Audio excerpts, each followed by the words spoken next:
Like there are behaviors that we have, that we do, that we don't have any explanation as to why we do this.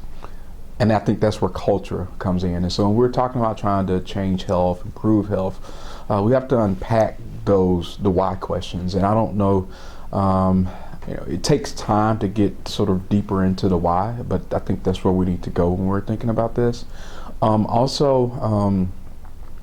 Really too, for someone who works in this space of around policy and policy advocacy, I'm always thinking about and looking at systems and how systems and policies either inhibit healthy behavior or they can facilitate healthy behavior.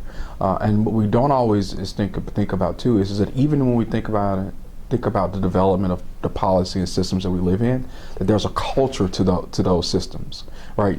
Those systems were built and designed by people. Those people bring their own experiences and biases to those systems. So inherently, these systems have culture as well. And then in thinking about how do you begin to unpack that, and what does that look like, particularly in communities, high poverty communities, communities of color, and whether or not these systems and policies that are in place were put and designed in a way to protect, to help, to support, and produce the outcomes that we want to see in certain communities and here in the country. And I think those are the things when I think about sort of this intersection between health and culture, is both culture and individual level, or sort of why we do certain things, but the inherent culture and the systems that we come into contact with each day, and thinking about how do we shift not only individual level, but the system level things that need to be changed to get better health outcomes here in the U.S.